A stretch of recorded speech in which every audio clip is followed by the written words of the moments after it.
আসসালামু আলাইকুম। দেশকুল লার্নিং থেকে স্বাগতম।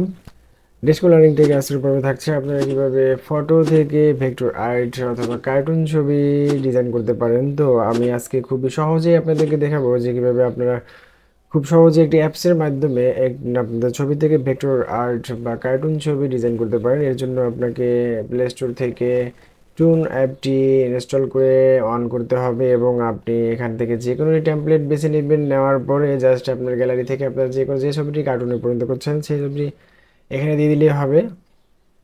এরপরে আপনি যে আপনার ইচ্ছে অনুযায়ী যে কোনো ডিজাইন এখান থেকে ক্রিয়েট করে নেবেন। নেওয়ার পরে জাস্ট বা একটি ক্লিক করে আপনার গ্যালারিতে সেভ করে নেবেন। অ্যান্ড দেন আমি আরও একটি ডিজাইন আপনাদেরকে করে দেখাচ্ছি। আমি আমার ছবিটি আবার অ্যাগেইন নিলাম। নেওয়ার পরে আমি এখান থেকে একটু অ্যাডটা আসলে অ্যাডটা অবশ্যই ক্লোজ করে দিতে হবে। আমি অন্যটি ডিজাইন করতে চাচ্ছি, আমি এই ডিজাইনটি রাখতে চাচ্ছি। জাস্ট সেভ টু গ্যালারিতে ক্লিক করে দিলে আপনার ছবিটি গ্যালারি সেভ হয়ে যাবে। ধন্যবাদ সবাইকে। ভিডিওটি ভালো লাগলে অবশ্যই লাইক, কমেন্ট এবং শেয়ার করবেন। দেখা হচ্ছে পরবর্তী কোনো ভিডিও।